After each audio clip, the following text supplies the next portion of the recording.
Olá amigos, mais uma vez para falar sobre o assunto desobsessão, nosso estudo que estamos fazendo pela Casa de Fabiano de quartas-feiras, da palestra da sessão de desobsessão. Espero encontrar todos com muita saúde, com paz e com muita atenção. Vamos a esses aprendizados que vão nos trazer o equilíbrio, a serenidade e o aprendizado sobre o Evangelho de Jesus para seguirmos nesse roteiro. Que o Pai da vida permita que assim seja. Pai nosso que estais nos céus, santificado seja o vosso nome. Venha a nós o vosso reino, seja feita a vossa vontade, assim na terra como no céu. O pão nosso de cada dia nos dai hoje. Perdoai as nossas dívidas, na mesma medida em que estamos perdoando os nossos devedores. Não nos deixeis, Senhor, cair em novos erros e livra-nos de todo mal, que assim seja, graças a Deus e a Jesus. Então vamos lá, o livro que estamos estudando é o Obsessão e Desobsessão da Sueli Caldas Schubert. E nós estamos no capítulo 14, começamos na semana passada, modo de ação do obsessor, para a gente aprender como ele age e ficarmos atentos, né? O orar e vigiar aqui para que a gente possa perceber, analisar, né? E fazer o que temos que fazer, né? Mudando pouco a pouco, fazendo esse caminho da reforma íntima, não deixando que isso seja, mais uma vez, né, um empecilho em nosso crescimento espiritual, nossa evolução. Eu vou ler o último parágrafo da semana passada para a gente relembrar e vamos seguir em frente com a parte 2, então, desse capítulo. Via de regra, os obsessores chefiam outros obsessores, que tanto podem ser seus cúmplices por vontade própria ou outra espécie de escravos, dominados por processos análogos ou usados com os obsediados encarnados. Então, obsessores também são obsediados, né?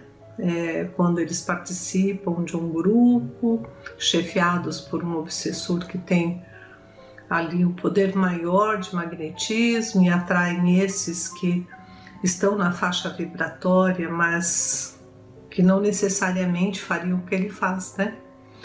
Mas enfim, vamos enfrentá-los todos, né? Se tivermos nessa condição e aprendermos sobre eles para que a gente possa também ajudar todos aqueles que vão chegando à medida que nós vamos tomando conhecimento, né, da doutrina, do modo de agir dos obsessores, de como a gente deve fazer através do roteiro de luz deixado por Jesus. Nós vamos ali aprendendo, e não é para nada, não é para que a gente não pratique, né?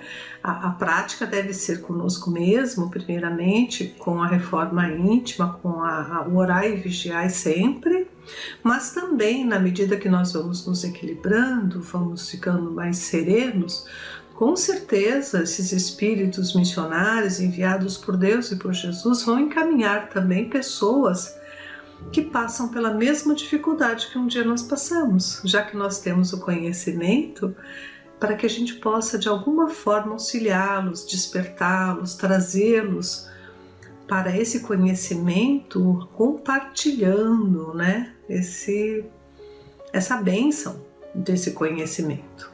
Não é para ficar para a gente guardar, não, né? Nós vamos dividir o nosso conhecimento. Primeiramente, a obrigação conosco de nos reformarmos, e se a gente seguir nesse caminho mais correto, com certeza esses espíritos que hoje nos ajudam vão também ajudar outros que necessitam mais que nós, e nós vamos ser então os divulgadores do espiritismo, do conhecimento que temos, né, da forma correta, se entrarmos no caminho do Evangelho, no caminho de Jesus. Então vamos lá. Esses espíritos, né, os que estão ali chefiados pelos obsessores, são empregados para garantir o cerco, intensificar a perturbação não só da vítima, como dos componentes do seu círculo familiar.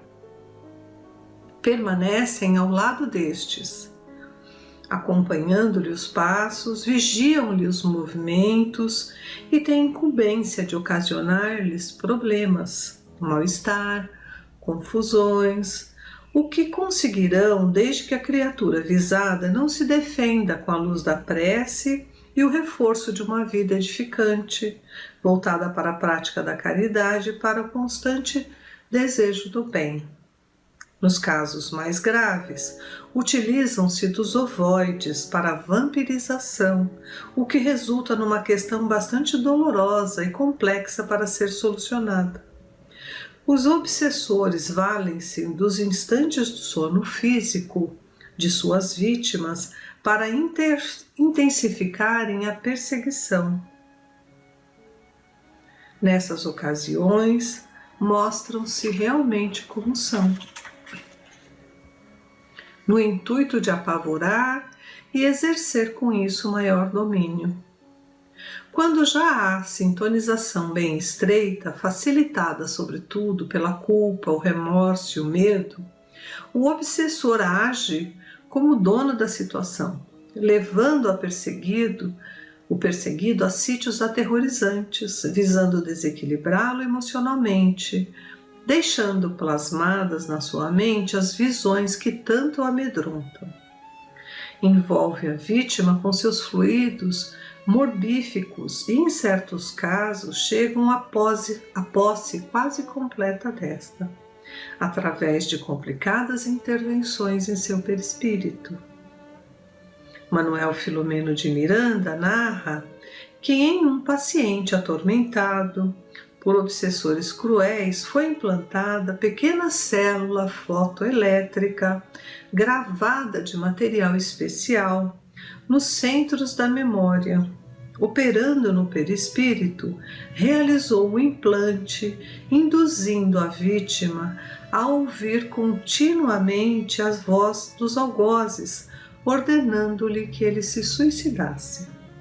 Tais processos denotam imensa crueldade, mas não deve ser motivo de surpresa para nós, pois sabemos que na esfera física, quanto na espiritual, os homens são os mesmos. Não há também entre nós processos de torturas inconcebíveis? O que vem fazendo o homem em todos os tempos, em todas as guerras e até em tempo de paz, se não tentar aperfeiçoar os métodos de suplício de modo a torná-los mais requintados? Com o fito ainda de provocar dores mais acerbas em seus semelhantes? Temos acompanhado os mais diversos casos de obsessão e sentimos de perto os dramas que desenrolam das sombras, os círculos íntimos de tantas criaturas que padecem esse afligente problema. Porque semanalmente os ouvimos, sentimos, recebemos durante a reunião de desobsessão.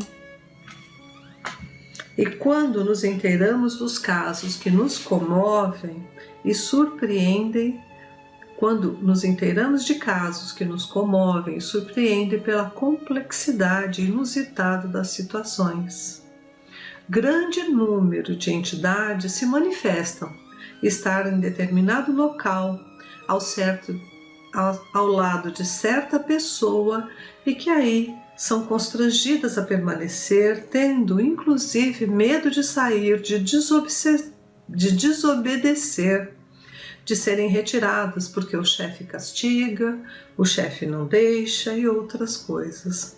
Outras se comunicam confessando abertamente que foram encarregadas de assustar determinada criatura ou família e para isso provocam brigas, intrigas, confusões, insuflando ideias desse teor naqueles que se mostram receptivos, envolvendo-os com seus fluidos perturbadores, rindo-se dos resultados, zombando do medo e das preocupações que acarretam. Zombam declaradamente das pessoas, revelando o modo de ação com que empregam, com a finalidade de se vangloriarem da própria esperteza e de infundirem o temor entre os participantes da reunião, visto que também os ameaçam de usar em seus lares os mesmos métodos. Então veja que eles têm uma metodologia de nos atacar, né? Muitas vezes, como eles falam aqui, eles ficam nos vigiando e no momento é muito comum as pessoas da casa falarem de outras casas, os espíritas e médiums, né?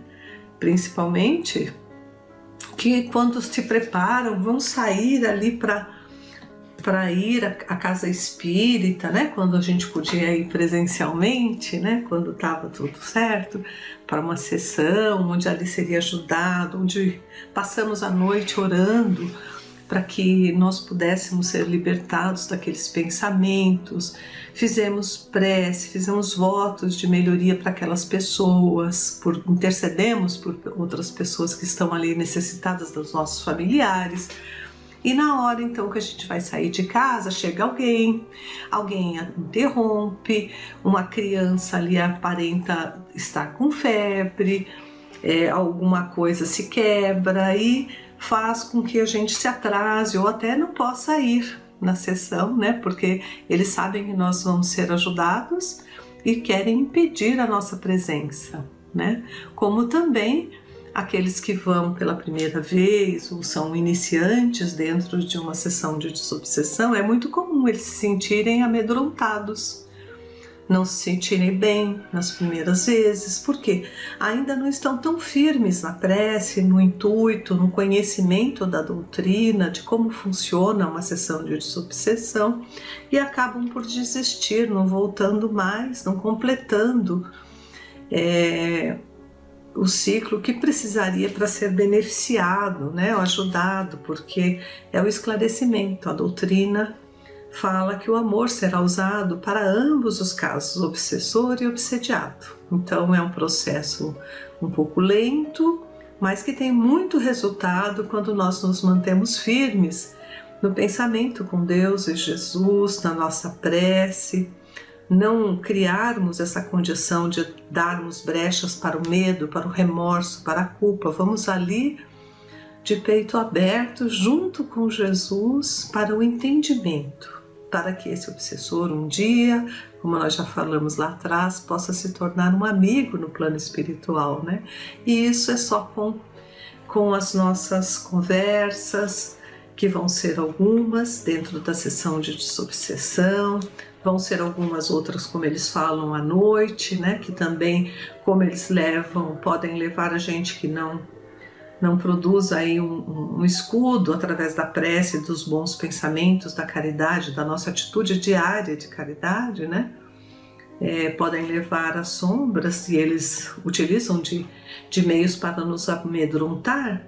A gente também pode ser assistido, né? Se tivermos essas preces, tivermos o bom intuito de encontrarmos com esses espíritos bondosos que vão nos ajudar e eles vão nos orientando junto com o obsessor.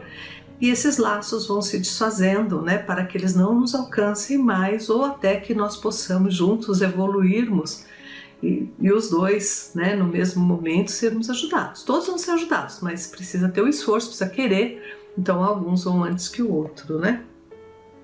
E eu trouxe aqui do capítulo do Livro dos Espíritos a questão 301. Dois espíritos simpáticos são complemento um do outro, ou essa simpatia é o resultado de uma afinidade perfeita? Por que eles conseguem nos alcançar, né?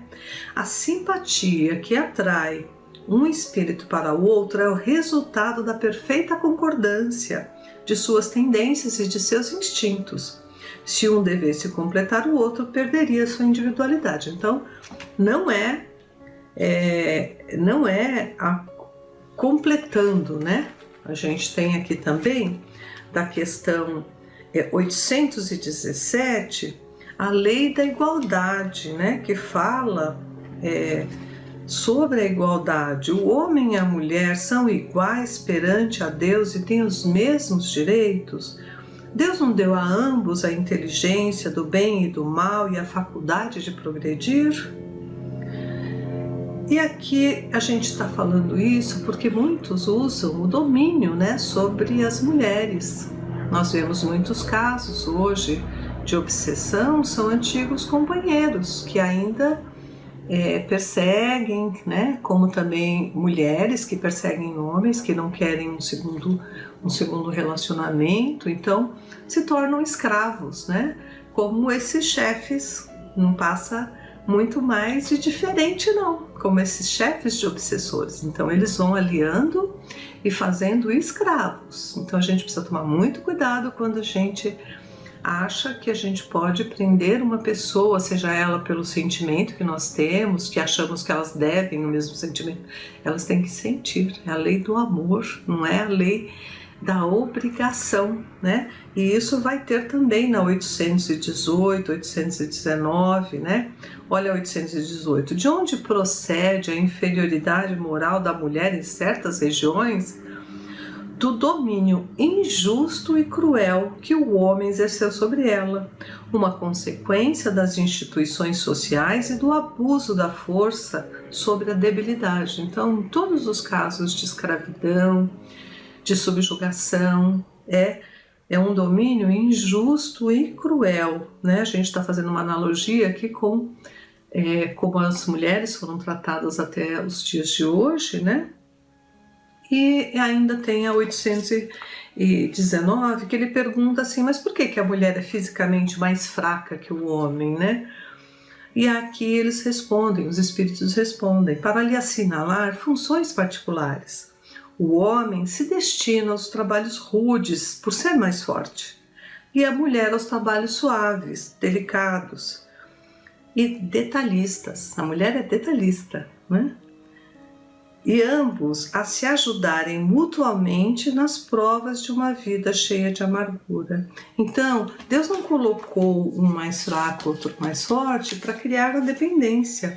É porque cada um tem uma missão, tem uma posição dentro do universo e suas capacidades é que vão trazer as suas condições de ajudar. Né, um ao outro vão crescendo juntos, cada um com sua parte dentro daquilo, nunca para subjugar, nunca para o forte prevalecer sobre o fraco na condição física, porque ambos são espíritos, né, e espíritos podem moralmente serem maiores, não importa se é homem, se é mulher, não importa se é mais fraco, se é mais gordo, mais forte, mais magro, mais belo, mais feio, o que importa é a trajetória, é o esforço que o espírito faz para se aproximar de Deus e de Jesus. E isso é o que vai contar no plano espiritual, as suas conquistas morais. Então não há que ter subjugação, nenhum deles é maior, né? Maior é Jesus, é Deus. E do livro dos Evangelho, né, segundo o Espiritismo, tem os bem-aventurados, os puros de coração, porque justamente Jesus trata, nesse item, deixar vir a mim os pequeninos, os viciosos, os fracos, os injustiçados. Olha lá, é de João Evangelista, Paris, 1863. Disse o Cristo, deixai vir a mim os pequeninos. Essas palavras tão profundas na sua simplicidade não fazem apenas um apelo às crianças, mas também às almas que gravitam nos círculos inferiores, onde a desgraça desconhece a esperança. Jesus chamava a si a infância intelectual da criatura formada. Os fracos, os escravos e os viciosos. Então Jesus sempre vai estar ali, junto daqueles que têm o coração puro e que são feitos de escravos, né? São jogados aos vícios, né? São presos ainda na matéria. Olha, ele nada podia ensinar a infância física, presa na matéria, sujeita ao jugo dos instintos e ainda não integrada na ordem superior da razão e da vontade, que se exerce em torno dela em seu benefício. Jesus queria que os homens se entregassem a Ele com a confiança desses pequenos seres de passos vacilantes, cujo apelo conquistaria o coração das mulheres, que são todas mães. Ele foi a flama que espancou as trevas, o clarim matinal que tocou a alvorada. Foi o iniciador do espiritismo, que deve, por sua vez, chamar a si não as crianças, mas todos os homens de boa vontade. A ação viril está iniciada. Não se trata mais de crer instintivamente e obedecer de maneira mecânica. É necessário que o homem siga a lei inteligente que revela sua universalidade. Meus bem-amados, eis chegados tempos em que os erros explicados se transformarão em verdades. Nós vos ensinaremos o verdadeiro sentido das parábolas. Nós vos mostraremos a correlação poderosa que liga o que foi ao que é hoje. Eu vos digo, em verdade, a manifestação espírita se eleva no horizonte, e eis que seu enviado, que vai resplandecer como o sol sobre o cume dos montes. Então Jesus, quando chama deixar vir a mim os pequeninos, é aqueles que ainda têm essa condição de não conhecer as suas leis, de não ter conseguido ainda alcançar a inteligência das palavras do que Jesus queria dizer realmente. Então, deixar vir a mim os pequeninos na figura, no sentido figurado que ele colocou, que abraçasse as crianças que são pequenos, inocentes, fracos ainda, necessitados das mães que os protejam. No sentido figurado, todo aquele que é escravizado, que se sente fraco, que pede ajuda para sair dos vícios, aqueles que estão em condições de serem auxiliados porque são puros de coração. Eles querem a ajuda de Deus, só ainda não conseguiram, porque muitos ainda os escravizam. Então, é esses que Jesus quer alcançar. E Ele vai alcançar através do nosso conhecimento, desses espíritos que podem ser despertados, mesmo que sejam ainda os nossos obsessores, na medida que nós estamos fazendo o nosso esforço. Eles estão sendo juntos evangelizados. E todos aqueles que vão chegando até nós através desses espíritos amigos que vão encaminhar aqueles que ainda não conhecem o efeito da prece, o efeito da caridade, do amor.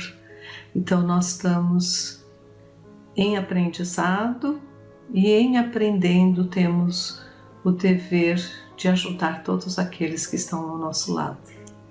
É isso, que vamos caminhar para frente, para o alto e com Jesus. Boa semana a todos. Pai nosso, que estais nos céus, santificado seja o vosso nome, venha a nós o vosso reino, seja feita a vossa vontade, assim na terra como no céu. O pão nosso de cada dia nos dai hoje, perdoai as nossas dívidas, na medida em que estamos perdoando os nossos devedores. E não nos deixeis cair em novos erros, livra-nos, Senhor, de todo o mal. Que assim seja. Graças a Deus e a Jesus.